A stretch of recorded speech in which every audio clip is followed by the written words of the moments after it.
बिस्मिल्लाहिर्रहमानिर्रहीम। अस्सलाम वालेकुम dear viewers, hope you are fine. आज मैं शेयर करूंगी आपके साथ कीमा भरे करेले की रेसिपी। बहुत चटपटे से बहुत मज़ेदार से करके बनाते हैं।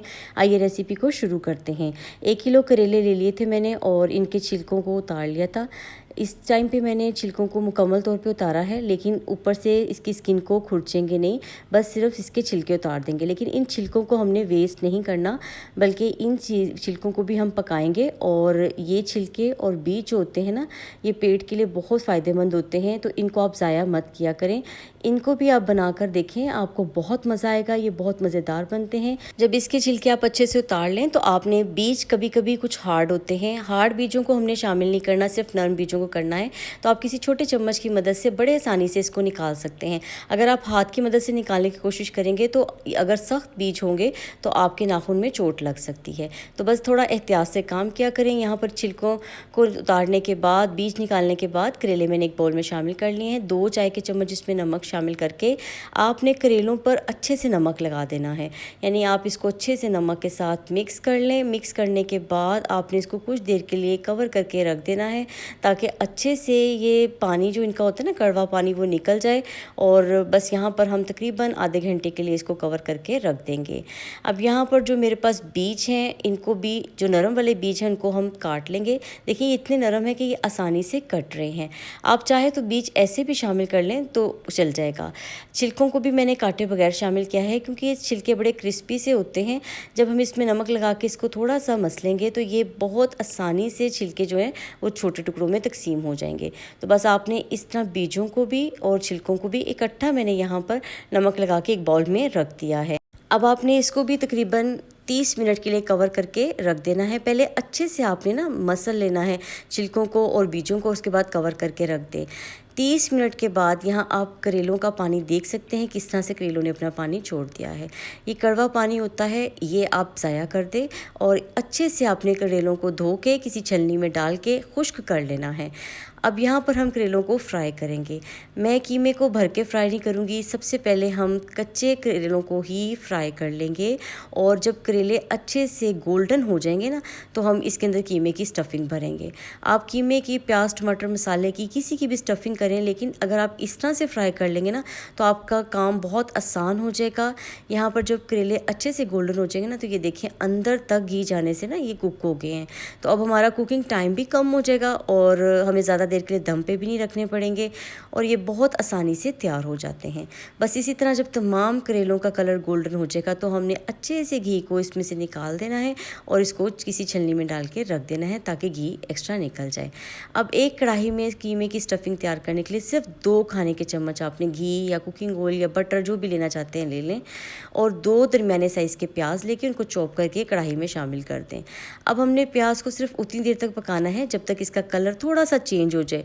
हमने इनको डार्क गोल्डन नहीं करना। जैसे ही इसका कलर थोड़ा सा पिंक गोल्डन होगा तो हम इसके अंदर शामिल कर देंगे कीमा।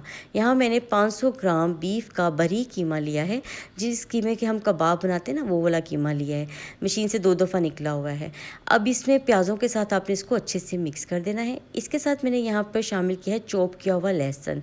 मैंने यहाँ पर लहसुन को कूट के नहीं, चॉप करके शामिल किया है। आप चाहें तो कूट के शामिल कर सकते हैं।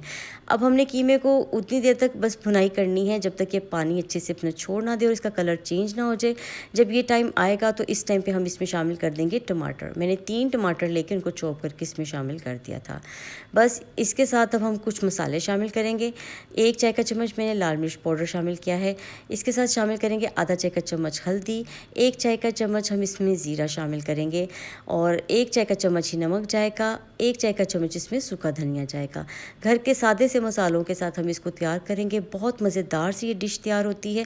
बस इसको आपने मिक्स करना है। 1 कप पानी का भर के इसके अंदर शामिल कर दें और कवर करके आपने इसको 10 से 15 मिनट के लिए मीडियम फ्लेम पे पका लेना है।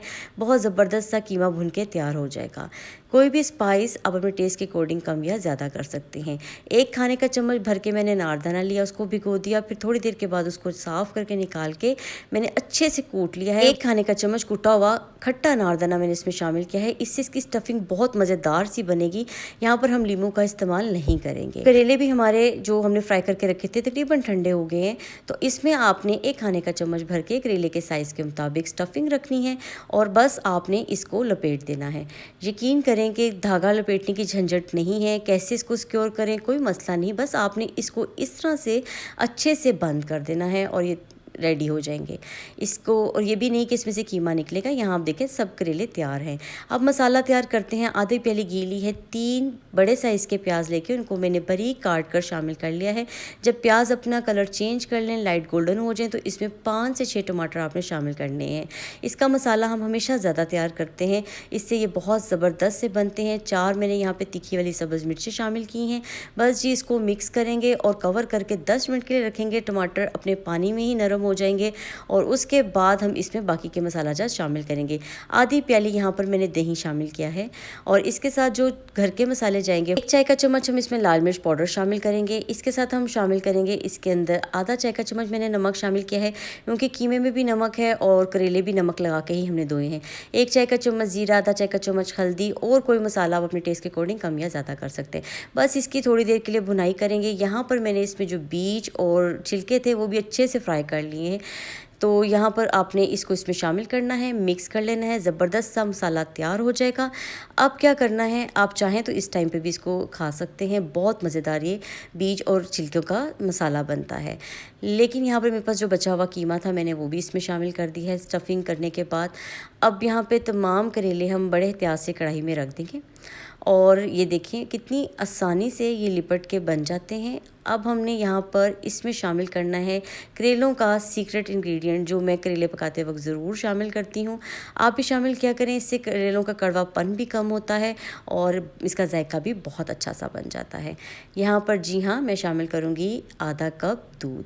ये दूध डाल के हम बस इसको दम दे देंगे और इसमें कोई भी एक्स्ट्रा चीज़, कोई एक्स्ट्रा मसाला डालने की ज़रूरत नहीं है। बहुत ही मज़ेदार, बहुत ही जायकेदार बनते हैं। जो अनारदाना कूट के डाला है उसका फ्लेवर बहुत शानदार सा आता है। आप यहाँ देख सकते हैं 15 से 20 मिनट में कितनी ज़बरदस्त इसकी लुक आ गई है।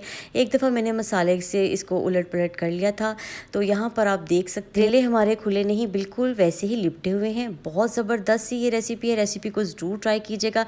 अगर आपको मेरी आज की रेसिपी अच्छी लगी तो अपने फ्रेंड्स एंड फैमिली के साथ शेयर कीजिएगा। Take care. अल्लाह हाफिज़।